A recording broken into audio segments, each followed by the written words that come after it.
I would like just to start with a few figures to explain in which world we are now. In 2009, which was the most important crisis after the World War II in Europe, the Eurozone's GDP contracted by 4.5%.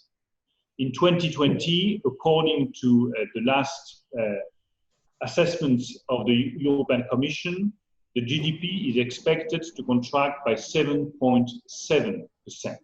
And in France, the very last forecast is a decrease by 11%. Not since World War II have we gone through such a deep recession. And I think that we should be all aware of the dramatic and negative impact of the crisis on our all daily current life. But I would like rather to focus on the action that we can take to help the global economy recover and recover fast. And I would like to seize this opportunity to thank all the professors that are giving us some very key advices. I'm thinking of Professor Blanchard, for instance. We have had interesting talks with the French president about the best way of responding to the crisis, because this is time where we need debates, exchanges of views, and the support of professors in economy. As far as the first response is concerned, I think that we have set up extremely quickly in France and in many other developed countries emergency measures to absorb the economic shock on an unprecedented scale.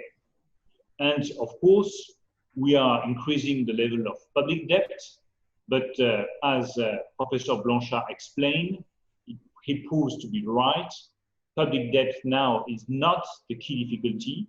The key issue is to support our economy and to avoid important failures in the economies of the developed countries. In 2009, I think that we acted too late and too timidly. And I really think that we have been able this time to draw the consequences of this lack in 2009 by responding massively and quickly in 2020. European countries in just a few days have all developed a similar approach to protect businesses, to protect employees, and to protect skills. And if we have so far avoided a social and political crisis, I think that it is due to the force and the efficiency of the first response that we have altogether given to the crisis. Partial unemployment measures, for instance, have been set up everywhere. State-guaranteed loans have been granted, and support for the most fragile businesses has been provided. We are now entering a second phase, which is clearly the most difficult because it is the phase after the lockdown, and you have some economic sectors that have been severely hit by the crisis that are facing new and key challenges. And this new phase requires a second response, a different one. We are gradually reopening our economies. We now need to help companies through the hurdles of resuming the activity in safe conditions. We need to design appropriate recovery plans for sectors that have been fiercely affected. And that's exactly what we are doing now with the French president. We are defining and deciding very strong plans to support the tourism and catering sector, the automotive sector, the aeronautics, and the construction sectors. And I will present a new law to fund these sectorial plans next week at the French Council of Ministers for the sake of having all the plans being adopted by the end of July. Then will come the third and last step, which is still ahead of us. We will have to set in due time ambitious measures to boost our economic recovery and gear it towards the long-run transformation of our economic model. I believe that we should wait until the end of summer to announce economic recovery plans, because we need debates, we need a clear assessment of the best and most efficient measures, we need the advice of economics, politicians, and CEOs to be sure that we are really taking the right long-term measures. Debates around the world are focusing on what recovery plans should aspire to for the day after. Should we build a brand new world? Should we stop globalization? Should we forego growth to stop climate change? Should we backtrack to the economy of the 19th century? I clearly do not believe in a brand new world where we wish there had been no globalization at all.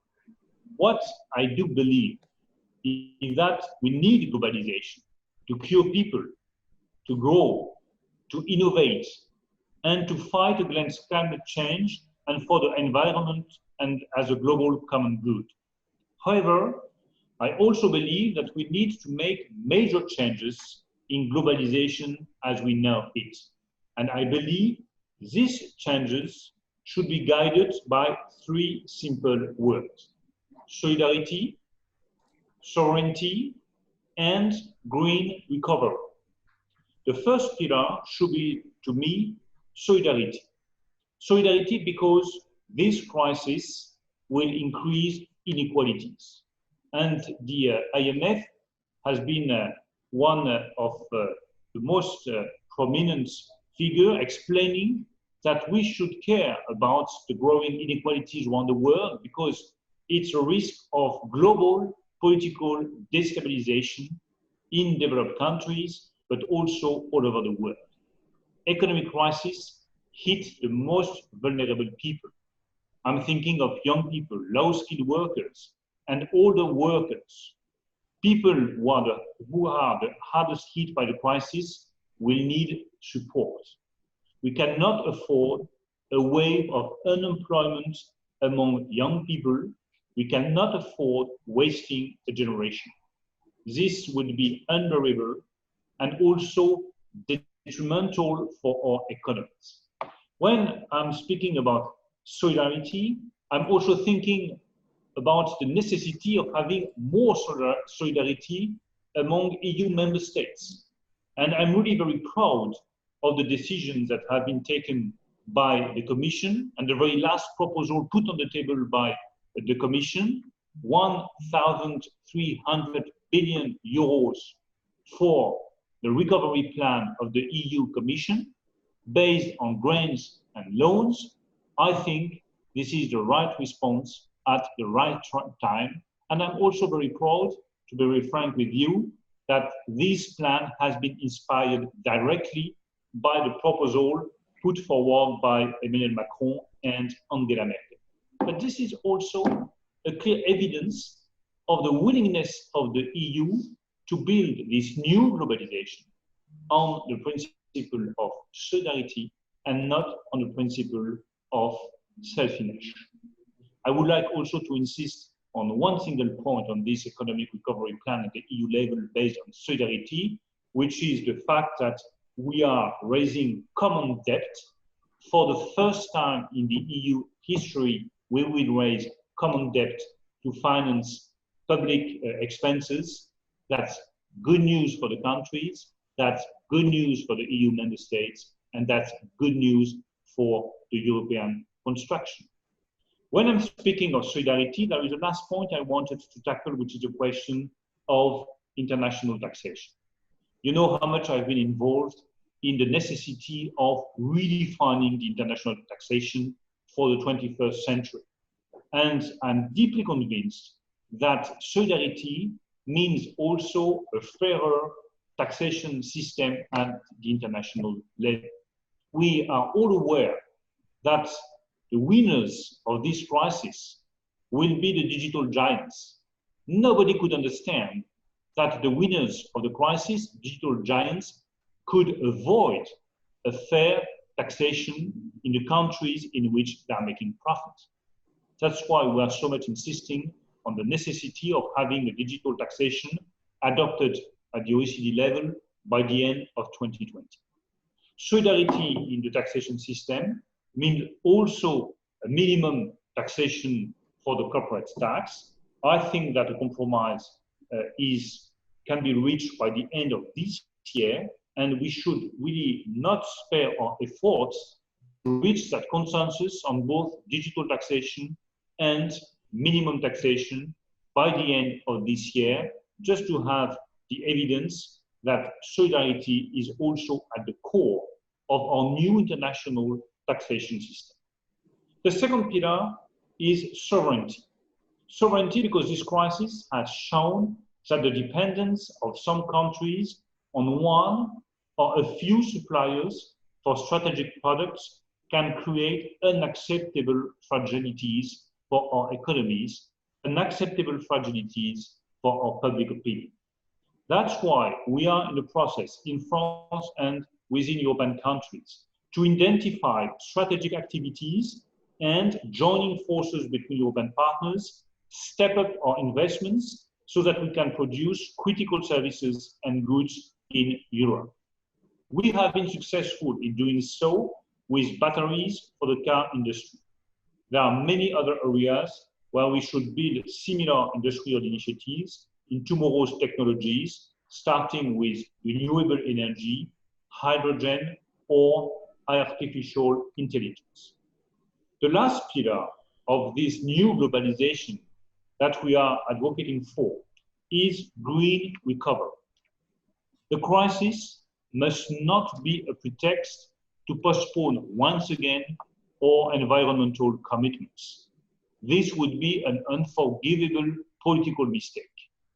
We made this mistake in 2009 when we relaunched our economy by investing in fossil technologies and brown industries. Let us not repeat history. Let us not do the same mistake in 2020. Our recovery must be a green recovery. We need to invest in renewable technologies. We need to make industrial production cleaner. We need innovation, and we need an effective carbon pricing system. And my deep conviction is that if we want to stick to the path of competitiveness, which has been at the core of the French policy since 2017, we have to mix competitiveness and the fight against climate change. And the fact that we are putting so much money in innovation, in renewable technologies, will allow us to remain in the race of competitiveness. I clearly think that the fight against climate change is a booster for the competitiveness of the French and the European economy. But it means also that we will have to introduce a carbon adjustment mechanism at the border of the EU, because our efforts to make our production cleaner would be wasted if they just lead to more imports that do not respect our high environmental standards. Solidarity, sovereignty, green recovery, these are the three principles we are proposing if we want the economic recovery to be a success.